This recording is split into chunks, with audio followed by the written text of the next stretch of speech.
감사합니다. 정말 주의 은혜입니다. 네.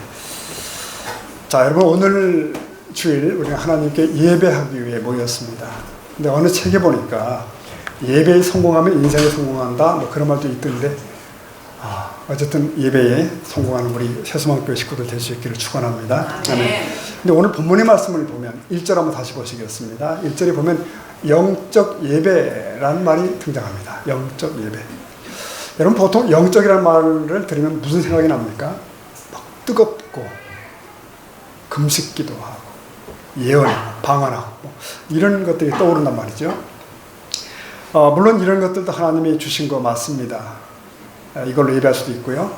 근데 본문에서 하나님이 우리에게 요구하는 영적 예배라고 하는 것은 그게 아니고 다른 것을 말하고 있습니다. 이는 너희가 드릴 영적 예배니라 이렇게 말씀하셨는데 그 앞에 이 영적 예배에 대한 설명이 붙어 있습니다. 뭐라고 되어 있을까요? 너희 몸을 하나님이 기뻐하는 거룩한 산재물을 드리라. 요게 영적 예배다. 그렇게 말씀하신 거죠. 그러니까 몸을 하나님이 기뻐하시는 거룩한 제물로 드린다. 이게 어떻게 산재물을 드릴 수 있는가라고 묻는다면 바로 2절에 그 설명이 붙어 있는 거죠. 너희는 이 세대를 품었지 말고 오직 마음을 새롭게 함으로 변화를 받아 하나님의 선하시고 기뻐하시고 온전하신 뜻이 뭔지 분별해라. 그리고 그 뜻대로 살아. 그게 산재물이야. 산제사야. 이렇게 말씀하시는 겁니다. 여기서 눈에 걸리는 단어가 있습니다. 이 세대라는 단어입니다. 그러니까 1절과 2절에서 아주 눈에 띄는 단어입니다. 이 세대가 문제예요. 이 세대와 이 세상과는 다른 삶을 살아내는 것, 그게 내 몸을 산제물로 드린 거랍니다. 그래서 그 다음 3절부터 쭉 나오는 내용들이 뭐냐면 그 내용들이에요. 어떻게 구체적으로 살 것인가 그 얘기예요. 섬기는 일, 가르치는 일, 위로하는 일, 구제하는 일, 부지런하기 이런 거 다. 즉 하나님을 믿는 믿음으로 실제적으로 사는 삶을 설명하고 있습니다. 그게 영적 예배래요. 네. 구체적으로 사는 거. 그렇다면 이 아침에 주님께서 이렇게 우리에게 물으실 것 같습니다. 너 주일이라고 예배하러 왔구나. 그래. 너 세상에서는 어떻게 사니? 라고 물으시겠죠. 이 세대를 따라 살지 않고 내 뜻을 구별하며 사는 거 맞니? 라고 물으시는 겁니다. 우리는 보통 예배라고 하는 게 예배당에 와서 엎드렸을 때만 예배라고 생각할 때가 있잖아요. 근데 하나님은 본문에서 말하면 오히려 도리어 세상에서 하나님의 자녀로 어떻게 사느냐 그게 예배다 라고 말씀하십니다. 그리고 그 모습이 내게 다가오는 산제물이야. 그렇습니다. 여러분 세상에는 세상식이 있죠. 근데 하나님 나라에는 하나님식이 있습니다. 여기 충돌을 해요. 그러니까 세상은 세상식대로 가라고 자꾸 우리 그럽니다. 하나님께서는 하나님식대로 가래요. 우리 보통 어디로 가죠? 많은 경우 세상식과 법으로 이렇게 흘러갑니다. 예배는 교회에서만 이루어지는 줄로 알고 세상은 세상 나름대로 사는 식이 따로 있다고 하는 그런 이분법적인 생각을 하는 이들이 많습니다. 근데 하나님은 어디서 예배를 받고 싶어 하시는가 하면 사실은 예배당뿐만이 아니라 여기뿐만 아니라 저기 세상 속에서 우리들이 예배를 받기를 원하신다는 거죠. 어쩌면 교회에서 하는 예배에 하나님의 식에 아멘 하는 건 쉬울 수도 있겠어요. 다 분위기가 그러니까. 정말 어려운 게 세상에서 하나님 식대로 사는 거 아니겠습니까? 이건 죽음을 각오해야 될 것 같습니다. 망할 걸 각오할 때도 있습니다. 그래서 하나님께서 제물이라고 하신 것 같습니다. 산제물. 다 세상식으로 가는데 하나님식으로 간다. 이건 사실 죽음을 각오해야 되거든요. 여러분 전에는 이렇게 이제 청년들이 군대 가면 똘병들이 주일날 주일 예배 갔다 오는 거 그거 죽을 각오하고 갔다 왔거든요. 근데 요즘은 그런 시대가 지났고 요즘은 사회생활 속에서 하나님 뜻을 선택하려면 그런 마음이 필요하다는 뜻이죠. 손해를 각오해야 되고. 여러분 요즘 정치권에서 청문회 앞두고 한 정치인 때문에 막 무지 시끄럽죠. 근데 어떤 분이 그런 얘기 제가 하더라고요. 저녁 뉴스를 보다 보면 마음이 썰렁해진대요. 왜 그러냐 했더니 나는 딸들이 둘이 있는데 얘들한테 너무 미안하다. 부모로서 아무 힘도 없었고 해준 것도 없고 뒷받침해준 것도 없대요. 그런 정치인에 비교할 때 그렇다는 거예요. 그러니까 상당히 박탈감을 느낀다. 그 얘기를 하더라고요. 자, 그러나 여러분 우리 그리스도인들은 만일 그럴 힘이 있어도 그런 변식을 쓰지 않는 거. 네. 정직하고 공정한 길을 선택하는 거. 이게 산 제물로 사는 모습 중에 하나일 것 같습니다. 여러분, 오늘 본문이 로마서에 나오는데요. 이 로마서의 가장 중요한 게 뭔지 아십니까? 핵심적인 내용이 구원을 얻는 것은 율법인가 믿음인가 행위인가 믿음인가 그걸 자꾸 묻는 거예요. 그러니까 믿음으로 구원 얻는다는 것을 모르는 이가 어디 있겠어요? 모르는 교회가 어디 있습니까? 근데 이게 좀 설익은 거죠. 그래서 행위로 구원 얻는 거 아니지만 자기식을 자꾸 합리화하면 안 되는 거죠. 자, 하나 말씀 예를 들면 마태 26장 41절 보면 예수님께서 이런 말씀을 하셨어요. 그래서 한번 읽어볼까요? 시험에 들지 않게 기도하라. 마음에는 원이로되 육신. 이게 예수님께서 겟세마네 동산에서 마지막 저녁이죠. 베드로에게 하신 말씀이에요. 베드로가 너무 잠에 취해 있으니까 이해해 주시려고 보듬어 주시려고 그렇게 하신 말씀이에요. 그러면 거기서 자고 있는 베드로의 행위가 정당합니까? 정당하지 않죠. 만약 베드로 자신에게 정말 외동딸이 있는데 죽게 생겼어요. 지금 막 숨 넘어가요. 고쳐주세요라고 간절하게 기도를 했다면 절대 잠들지 않았겠죠. 그러니까 사실 이 현장에서, 이 겟세마네 현장에서 베드로는 사실은 마음의 원이 없는 겁니다. 그래서 잔 거예요. 정말 예수님을 사랑했다면 못 자죠. 지금 주님이 죽게 생겼는데. 자, 오늘 우리를 생각합니다. 우리가 핑계하지 말고 하나님의 뜻이라고 생각하면 그걸 택해야 된다는 뜻이죠. 죽으면 죽으리라 하고 선택하는 것이 하나님이 기뻐하시는 진정한 산 제물이 되는 길입니다. 다시 정리하면 믿음이 없는 행함으로는 구원을 얻을 수 없습니다. 여러분, 그게 로마서에서 얘기하는 것이에요. 그러면 행함이 없는 믿음으로는 구원을 얻을 수 있을까요? 아니죠. 왜? 행함이 없다는 뜻은 사실 믿음이 없다는 뜻이거든요. 말은 그렇게 행함이 없는 믿음이라고 우리가 말을 하지만 그건 믿음이 아니거든요. 너 믿으면 행해야 돼. 그런 말씀하십니다. 자, 우리가 하나님으로부터 지금 많이 약도를 받았어요. 지금 너 이 길 따라 가야 돼. 길이 좀 비좁고 나쁘기도 하겠지만 그래도 그렇게 해야 살 수 있어. 그러니까 예, 알겠습니다. 그리고는 난 딴 길로 간다 이거예요. 그러면서도 제가 조금 행함은 잘못됐지만 제 본심은 아니에요. 이렇게 이제 얘기를 할 수 있는가? 제가 좀 잘못되긴 했지만 믿긴 믿었는데요. 이건 말이 안 된다는 얘기죠. 그러면 믿으면 우리가 다 행할 수 있나? 또 그렇지는 않습니다. 빗나갈 때도 있고 우리가 실수할 때도 있습니다. 근데 하나님은 그걸 아신다는 거예요. 저놈은 날 믿긴 믿지만 부족해서 넘어졌어. 이걸 아시는 거죠. 근데 그게 아니라 우리가 밤낮 세상식으로 살아요. 그리 가요. 결국 우리가 믿음이 없다는 얘기죠. 하나님이 법과 식으로 가다가 실수해서 너무 자빠지는 경우가 있습니다. 근데 그것 때문에 우리가 멸망받지는 않아요. 그런 경우 우리가 매를 좀 맞죠. 징계가 있습니다. 믿음이 있는데 행함이 잘못되면 하나님이 조금 때리셔서 바로 잡으십니다. 자, 그런데 밤낮 세상으로 갑니다. 계속. 사실은 즐겨. 아예. 그러면서 이렇게 말합니다. 마음은 원이로 돼 육신이 약하도다. 그렇게 하면 하나님은 어느 순간 이렇게 말씀하십니다. 너는 마음이 없다. 믿음이 없다. 이렇게 되면 꽝입니다. 이제 끝장나는 거죠. 그래서 우리가 늘 조심할 필요가 있어요. 행함이 없는 믿음은 믿음이 아니다는 결론이 야고보서가 계속하는 겁니다. 사람들은 오해를 해요. 믿음을 강조하는 로마서와 행함을 말하는 야고보서가 서로 상충되는 거 아니냐 하는데 그렇지 않습니다. 그건 똑같은 거예요. 하나님은 한 번도 딴 얘기 하신 적이 없다. 그러니까 로마서에서 얘기하는 그 믿음이 바로 그 믿음이에요. 행함이 있는 믿음. 믿음은 행한다. 행한 게 믿음이 아니라 믿으니까 행해야 된다. 굉장히 중요한 부분입니다. 여러분 보십시오. 아까 로마서 12장 1절을 봤는데 이 12장 1절이 어떻게 시작되어 있죠? 첫 마디가 그러므로입니다. 그러니까 그러므로란 앞에 뭔가의 내용들을 묶어놓고 그 위에 뭔가를 세울 때 그러므로 이렇게 얘기하는 겁니다. 그러니까 로마서 1장부터 11장까지 뭘 말하는가 하면 사람이 구원을 얻는 것은 믿음이야. 그걸 말합니다. 그러니까 율법을 행함으로 얻는 게 아니라 믿음으로. 즉 이신칭의를 강조합니다. 그리고서 여러분 12장이 시작됩니다. 그러므로 이 다음부터는 무엇을 얘기할까요? 오늘 우리가 얘기하는 영적 예배가 무엇이냐, 즉 행함에 관한 얘기를 합니다. 여러분 로마서는요 균형의 책입니다. 11장까지 믿음으로 구원하는 걸 쫙 설명하고, 즉 율법주의라는 그릇된 선민의식에 빠져있는 사람들에게 그게 아니다, 믿음으로 구원하는 거야, 율법 행함을 얻는 게 아니야 라고 말씀하셨어요. 근데 그게 진리 이쪽 면입니다. 이제는 다른 쪽을 말씀하셔요. 그래서 12장에 등장을 하는 겁니다. 그러므로 너희들 믿음으로 구원 얻었으니 이제 이렇게 살아야 돼. 그게 너희들이 드리는 영적 예배야. 그 행함 없으면 이 믿음 없는 거야 라고 말씀하시는 겁니다. 이게 로마서의 구조입니다.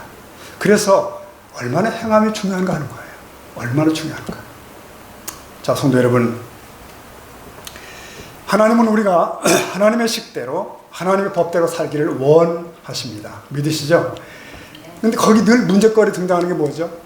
세대입니다. 여기 본문에 이 세대, 이 세상, 여기 장애물이 되는 거예요. 많은 사람 여기 깔려버리는 거죠. 여러분, 우리가 하나님의 식으로 살면 성공할까요? 승리할까요? 살기는 사는데 만만치는 않습니다. 실제로 그러다가 죽기도 하고 망하기도 하는 사람도 있습니다. 이게 바로 순교자거든요. 그러니까 순교자는 세상적인 기준으로 보면 하나님의 식대로 살다가 망한 사람입니다. 다시 회복할 길이 없습니다. 이 세상에서는. 그러나 여러분, 구약의 욥을 생각해 보십시오. 욥은 사실은 이 설교하기가 굉장히 쉬운 사람입니다. 큰 고난 겪었지만, 엄청났지만, 그러나 나중에 배로 보상받잖아요. 일단은 배로 갚아주셔서 하나님이. 이게 끄트머리예요. 그러나 여러분, 모든 사람은 그렇습니까? 자, 사도 바울은 어때요? 평생 충성스럽게 고생하며 살았어. 복음 전하려고. 그렇게 죽었습니다. 순교. 사실 수많은 제자들이, 사도들이 다 그렇게 가요. 순교. 그러니까 일반적으로 사람들이 보니까 그렇게 예수께 충성된 사람들이 이 땅에서는 비참하게 죽는 일이 많더라 이거예요. 사실 이게 기독교거든요. 그런데도 왜 기독교를 복음이라고 하나요? 굿뉴스. 왜 복음이죠? 그 죽음이 끝이 아니더라는 겁니다. 그게. 그 장막을 걷어놓고 보니까 찬란한 나라가 그대로 이어지더라는 거예요. 그리고 그분들이 그 나라에서 영광이더라는 거죠. 그러니까 이 세상만이라면 분명한 실패일 수 있다는 것입니다. 그런데 우리는 뭘 봐요? 그 뒤를 봅니다. 영원한 하나님의 나라를 보니까 그게 기독교가 복음이 된 거예요. 근데 우리는 어쩔 수 없이 이 세대라고 하는 냉혹한 현실 속에 살아갑니다. 여기에서는 그 하나님의 식을 고집하다 보면 죽을 수도 있고 망할 수도 있고 실패할 수도 있습니다. 정직을 고집하다가 망하는 회사도 있거든요. 여러분, 삶을 통째로 징발당하는 선교사나 주의 종들도 있습니다. 그들에게 생의 안락함은 없습니다. 가난하고 외롭고 늘 그렇습니다. 안쓰럽죠. 우리가 때로 그런 경우들 보잖아요, 주위에서. 자, 근데 더 살펴보십시다. 더 살펴보면 이 세상에서는 세상 식대로 살지 않고 하나님 식대로 순종하며 살면 백전백패일까? 늘 죽는 것일까? 그렇지 않아요. 사실은 그 반대입니다. 사실은 여러분, 세상살이에서도 어느 식을 선택해 진짜 행복한가? 하나님 식입니다. 그래서 세상에도 이런 말 있잖아요. 순천자가 흥한다고요. 가정을 꾸미신 하나님의 원리를 따라 살아가면 가정도 행복할 수 있습니다.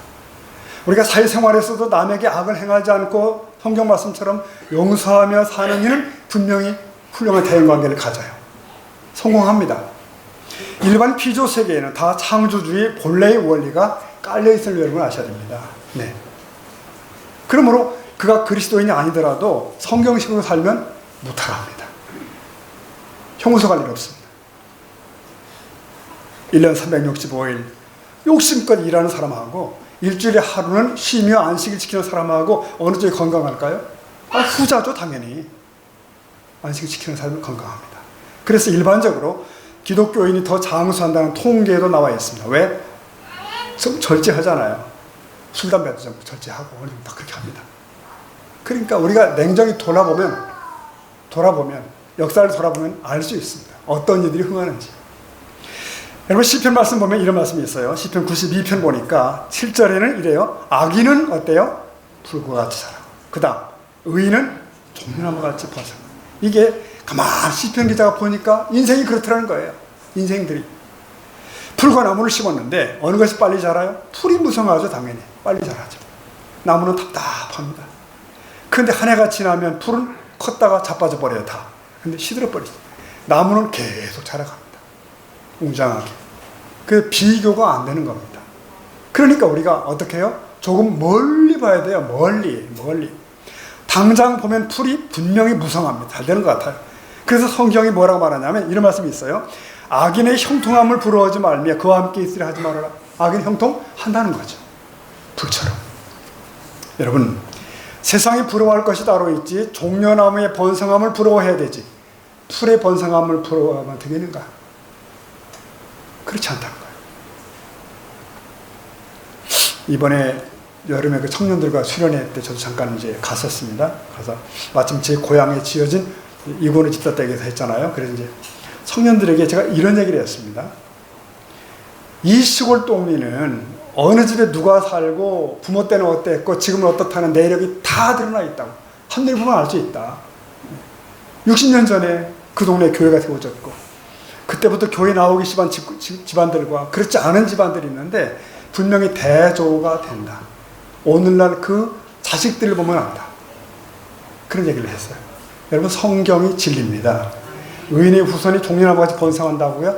맞습니다. 사실입니다. 이게 하나님의 뜻대로 사는 사람들의 일반적인 모습이에요. 예수 잘 믿으면 복 받습니다. 이거 맞습니다. 분명히. 근데 제가 드리고 싶은 말씀이 한 가지 더 있어요.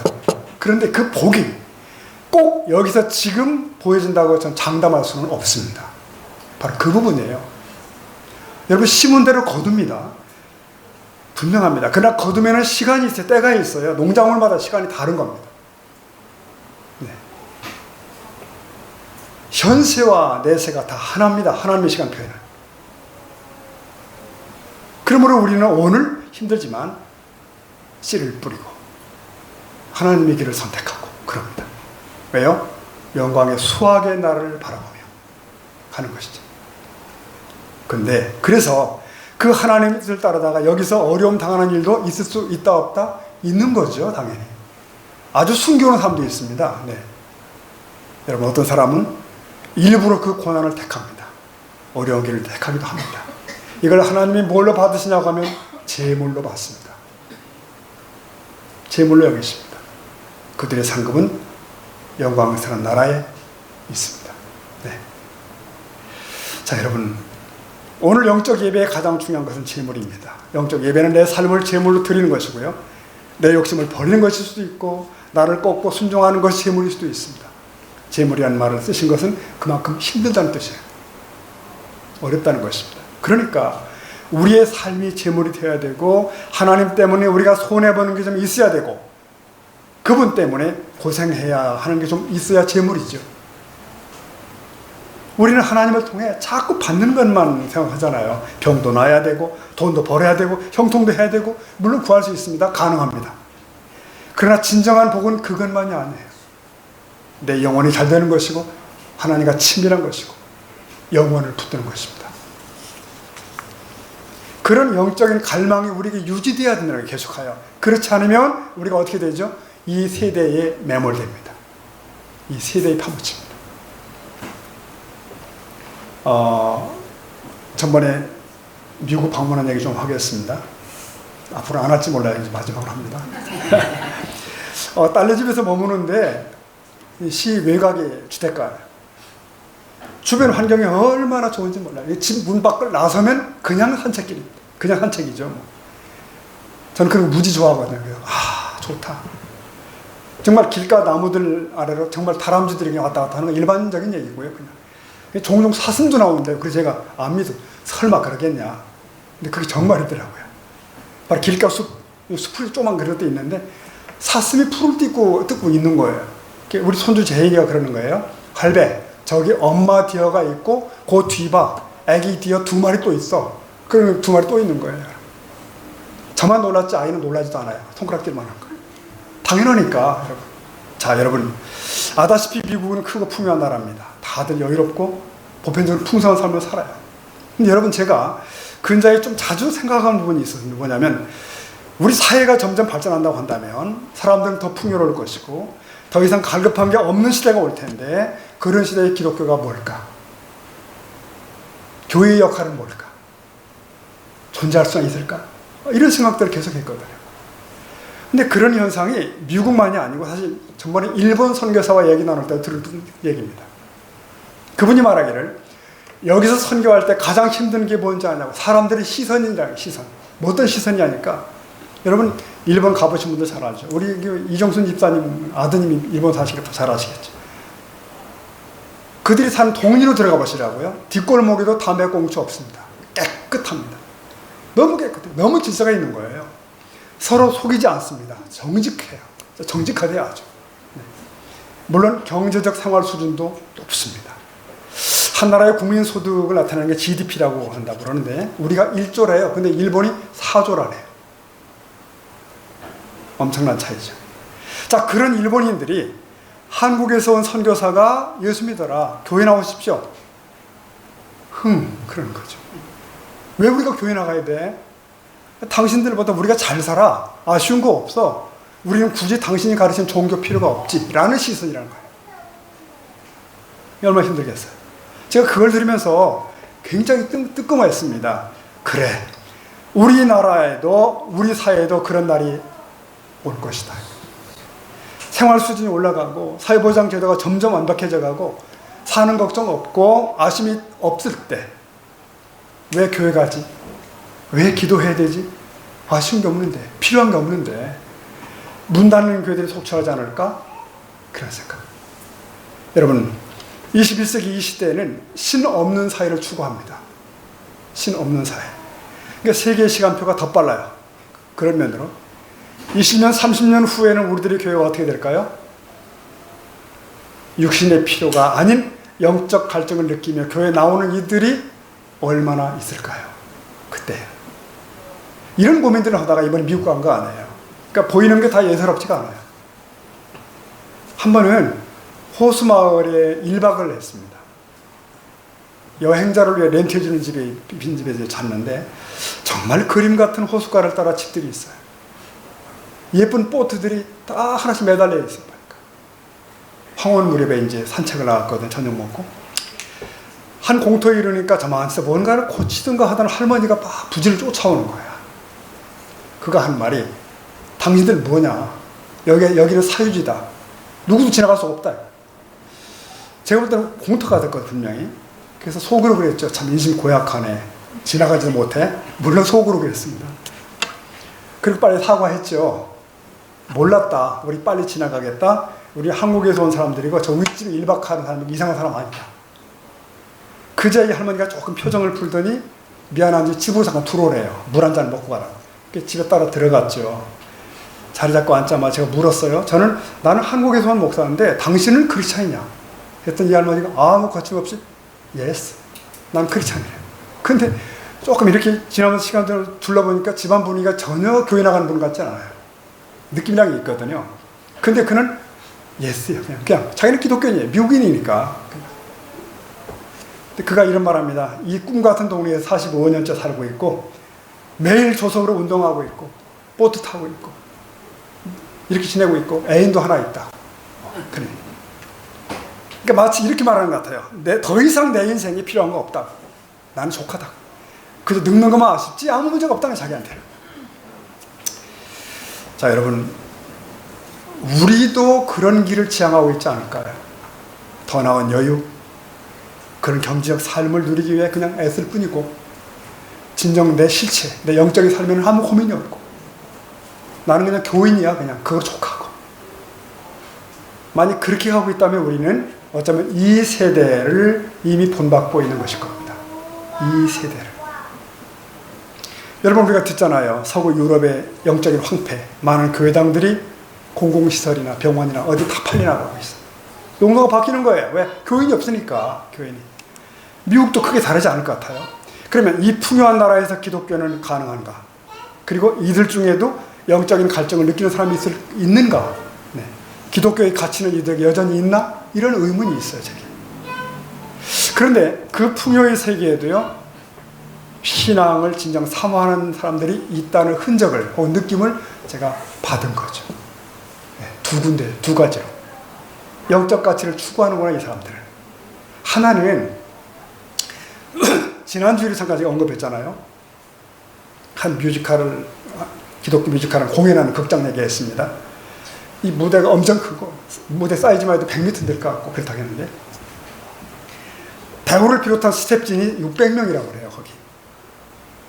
근데 이들이 다른 극은 안 한다는 거죠. 오직 기독교, 오직 성경만 한다, 계속. 그때 제게 즉각 떠오른 염려가 그겁니다. 그러면 이런 극장이 과연 유지될 수 있나? 존재할 수 있는가? 이게 가능한가? 근데 들어보니까 그게 가능해요. 왜? 연 100만 명 이상의 사람들이 이 극장을 찾아오는 겁니다. 계속 옵니다. 그러니까 이런 사회에도 영적 갈증이 있는 사람들이 있고 그들이 거기 와서 이걸 보는 거예요, 듣는 거예요. 그리고 다시금 가슴을 새롭게 오고 가는 거예요. 이런 일이 계속 진행되고 있는 거죠. 다른 한 가지 말씀드릴 것은, 참 마침 그 극장이 있는 멀지 않은 그 지역 주변이 랑카스터라는 지역이더라고요. 랑카스터. 근데 여러분 들어본 적 있으시죠? 아미시 공동체 라는 사람들이 거기 살고 있더라고요. 한국에도 나름 유명해졌어요, 여러 가지 이유로. 이 사람들은 빠르게 변화하는 현대와 상반되는 기독교적 가치를, 삶을 추구하는 자들이에요. 외부와 격리된 생활을 합니다. 이들이 거기 살아요. 근데 그들은 본래 이게 독일 침례교 쪽에서 이제 파생된 건데, 여기 미국 와서 이제 특별히 이 지역에 많이 정착을 했어요. 이 사람들은 보다시피 지금도 자동차 대신 마차를 끌고 다닙니다. 네. 옷도 흰색, 검은색 종류, 여자분들 특히 단순한 옷 있죠, 왜 그걸 입어요. 그러니까 세상의 유행은 거기 아예 없는 거죠. 네. 전기 안 쓰고 전자제품 안 씁니다. 냉장고 없겠죠. 하여튼 저들은 자연 속에서 자신과 가정 그리고 농사 짓는 일에 집중합니다. 높은 도덕적 삶을 살고. 근데 이들은 보니까 자체로서 학교 운영을 안 하고요, 애들이 세상 학교 교육, 공교육 받지 않도록 해요. 자기들이 세우는 학교에서 공부를 합니다. 사회보장 혜택, 의료보험 혜택 안 받고, 하지만 세금은 일반인들보다 더 성실하게 납본다. 그래요, 더 많이. 16세가 성인이랍니다. 그때 본인이 결정합니다.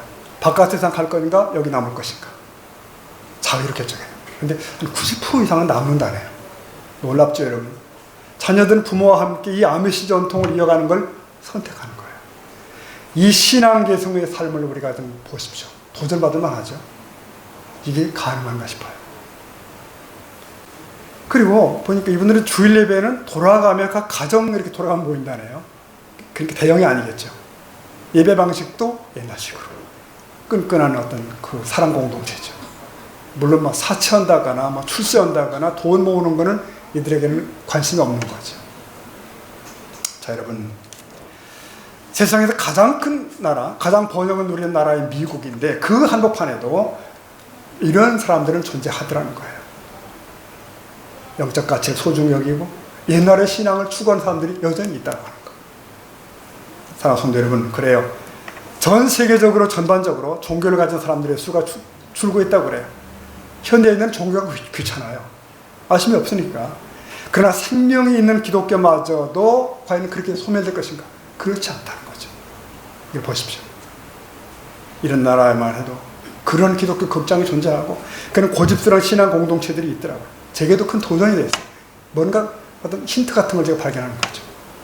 오늘 본문의 말씀은 이겁니다. 너희는 이 세대를 본받지 말아라. 그래서 이 세대를 뛰어넘는 사람들이 세계 곳곳에, 그리고 어쩌면 오늘 우리 주위에도 있을 수 있습니다. 우리 안에도 있을지 몰라요. 다 나와 똑같지 않다는 거죠. 제가 근자의 교회 카페에도 올린 글인데요. 우리 동아신학교 학생들하고 함께 태산에 갔던 얘기 올렸죠. 네. 그때 무지저는 감격을 향했습니다. 학교에서 배운 거, 태산이 높다 하되 하늘 아래 매유로다. 그 산이 여기 있다니 놀라워서 이제 감동을 많이 했는데, 산을 올라가면서 실망을 무지 많이 한 거죠. 산이 크지도 않고 높지도 않고 그렇고 그렇더라 이거죠. 이게 태산 맞아? 그러면 결코 이렇게 크지도 않은 산을 왜 태산이라고 했나? 안내자 말은 그겁니다. 이 지역 주변이 보통 평지라는 거예요, 다. 그러다 보니까 이렇게 솟아있는 조그만 산 하나, 이 산이 태산이라고 불렸다는 거예요. 평지다 보니까 높아 보이는 거죠. 그러니까 실제는 높다 안 높다는 거예요. 이 자리에서 히말라야 산맥 얘기도 한 적이 있습니다. 히말라야 산맥에는 엄청난 산들이 줄지어 있고 거기는 전 세계 가장 높은 산도 거기 있고 그렇습니다. 그러니까 거기서 웬만큼 높은 산은 명함도 못 냅니다. 다 높으니까 엄청나죠. 이게 바로 상향평준화입니다. 상향평준화. 오늘 우리는 영적인 세계를 살아가는데요. 우리는 그저 고만고만한 언덕들에 불과하지 않을까. 그럼 하향평준화죠. 긴장도 없고 게다가 더불어 스스로 위로하면서 나 정도면 괜찮지 않을까. 그럼 우리가 이토록 느슨할 수 있는 이유가 뭐죠? 그는 주를 둘러보기 때문에 그렇습니다. 다른 교회는 봐도 그렇고 별거 아닌 것 같고 다른 교회 봐도 그렇고 다 뭐 그냥 안심하지. 이게 보편적인 분위기인 것 같습니다. 그러나 오늘 성경은 이렇게 말합니다. 너희는 이 세대를 본받지 말라. 이게 이 세대거든요. 이 세대를 흉내내지 말라. 마음을 새롭게 함을 변화를 받으라. 그 말씀하십니다. 자꾸 자기위안이라 하지 말고 우리가 교회 안의 생활로만 또 만족할 것이 아니라 어쩌면 교회 밖에서도 신앙생활을 해라. 오늘 본문은 그 얘기입니다. 물론 우리 교회 생활은 중요하죠. 기초니까 기초가 든든해야 돼요. 그러나 기초만 붙들고 있으면 어떻게 되겠어요? 더 쌓아 올라가야 되는 거죠. 우리 신앙생활은 드러난 부분이 있고요. 드러나지 않은 부분이 있습니다. 여러분 드러난 부분은 뭐죠? 예배에 참석하고 교회도 봉사도 하고 뭐 같이 모여서 교제도 하고 이런 거 다 드러납니다. 하나 드러나지 않은 신앙생활이 있어야 됩니다. 저 여러분에게. 남들이 아는 게 내 신앙의 전부면 안 된다는 거죠. 남들이 알지 못하는 세상에서의 삶이 있어야 되고 거기서도 기도할 수 있어야 되고 거기서도 말씀에 순종하고자 하는 몸부림이 있어야 된다는 것이죠. 그런 자기 신앙생활이 있다는 거예요. 안심해서는 안 되고 같이 떠내려가서는 안 되고 다 같이 넓은 길로 가서는 안 되는 것이고 하나님의 잣대는 준엄하게 돼요. 상대평가가 아닌 거 아시죠? 나는 김지사보다 나을 것 같아요 하나님. 그건 아무 소용없는 얘기죠. 그분이 말에는 준엄한 평가 기준이 있습니다. 바로 이 세대를 본받지 말고 하나님의 선한 뜻을 분별하라. 바로 그것입니다. 오늘 말씀을 매듭을 하겠습니다. 여러분 보통 우리가 어떤 사상가나 문학가를 평할 때 이런 말을 하죠. 그는 그 시대의 아들이다. 그런 말을 해요. 그러니까 누구든지 그가 태어나고 자란 그 시대의 분위기, 그 시대의 영향 아래에 있다는 그런 뜻입니다. 그렇다면 우리 역시 알게 모르게 아마 이 시대에 길들여져 있을 겁니다. 나의 말들, 나의 행위들, 나의 어떤 자세들이 그런 걸지 몰라요. 그런데 진정 신앙에는 어때야 되죠? 그 시대와 분명히 구별되어져 살아야 된다고 성경은 말씀합니다. 그런 세상으로부터 부름받아 나온 이들이 성도고 교회예요. 교회란 뜻이 바로 그거 아닙니까? 여러분 철로 역정에 나오는 주인공 기독도만 그런 것이 아니고 그 사람은 그의 집 친구들을 떠나 이제 순례길로 들어가는데 다들 머무는 동리 떠나고 다들 사는 방식을 떠나버리죠. 바로 그겁니다. 우리가 창세기 롯을 좀 한번 기억해 보십시오. 이 사람은 믿음의 조상 아브라함의 조카답지 못한 사람이죠. 그래서 끄트머리도 초라하고 다 그렇습니다. 그럼에도 그를 성경은 의인이라고 불러요. 왜? 의인. 베드로후서 말씀 보면 답이 나옵니다. 소돔 성 사람들이 그토록 부패했는데 거기에 대해서 고통하는 롯이었어요. 비록 그들을 교화시키지 못했지만 자기를 지키면서 자기 분리된 믿음을 지키면서 심령의 고통이 있었다. 자, 오늘 우리의 문제는 뭘까요? 그런 고통조차 없다는 것이죠. 자기를 구별시키려고 하지 않는다는 겁니다. 여기 문제가 있어요. 사랑하는 성도 여러분, 우리는 그런 면에서 좀 진지할 필요가 있습니다. 나 자신에 대해서 엄격할 필요가 있어요. 나 영적인 실체에 대해서 정확하게 볼 필요가 있다 이거예요. 우리가 오늘도 와서 예배드리잖아요. 하나님 눈도장 찍었으니까 이번 한 주간도 재수 없는 일 없을 줄 믿습니다. 요 정도로 가면 안 된다는 것이죠. 이게 그죠? 매주일 우리가 한 계단씩 올라가셔야 하지 않겠습니까? 더 주님께 조금씩 더 예. 성도 여러분, 오늘도 어쩌면 나와는 전혀 다른 차원의 신앙의 삶을 살려고 애쓰는 이들이 있을 수 있습니다. 우리 주위에는 정말 말씀을 사랑하는 사람도 있고요. 그 말씀을 실천하기 정말 애쓰는 이들도 있어요. 매 순간 주님을 의식하며 주님과 동행하는 사람도 있습니다. 그 도전을 받으셔야 돼요. 그렇지 않으면 우리가 다 하향 평준화로 들어갑니다. 저와 우리 교회는 상향 평준화를 꿈꾸는 공동체가 될 수 있기를 축복합니다. 우리는 교회 생활만 하는 것이 아니라 개인의 신앙 생활도 하셔야 되는 겁니다. 이런 몸부림이 필요해요. 이 세대를 본받지 않는. 그래서 사도 바울도 말하기를 내가 이루었다 함도 아니고 잡은 것도 아니라고 했어요. 계속 달려간다. 여러분, 그렇다고 우리가 뭐 다 함께 외딴 곳으로 가서 살자, 아메시처럼 공동체 만들자, 그런 얘기는 아닐 겁니다. 이 시대 한복판에 살아도 여전히 우리는 거룩한 하나님의 사람으로 살 수가 있습니다. 심령의 잠에 들지 않은 사람들, 특히 우리 성도는 피차 권면해서 피차 깨우치고, 그래서 이 믿음의 길을 함께 걸어갈 수 있는 깨어있는 믿음의 공동체가 될 수 있기를 주의 이름으로 축복합니다. 아멘. 여러분, 히브리 3장 말씀 읽고 마치려고 합니다. 12절은 제가 읽겠습니다. 3장 12절에 이렇게 되어 있어요. 형제들아, 너희는 삼가서 혹 너희 중에 누가 믿지 아니하는 악한 마음을 품고 살아계신 하나님에게서 떨어질까 조심할 것이요. 13절 같이 있습니다. 오직 오늘이라 일컫는 동안에 매일 피차 권면하여 너희 중에 누구든지 죄의 유혹으로 완고하고. 우리 14절 같이 읽습니다. 우리가 시작할 때에 확신한 것을 끝까지 견고히 잡으면 그리스도와 함께 참여한 자가 되리라. 아멘. 기도하시죠. 지금 우리 자신을 다시 한번 정직하게 주님 앞에 세워놓으시고, 하나님 이대로 제가 괜찮습니까? 질문도 하시고요. 저도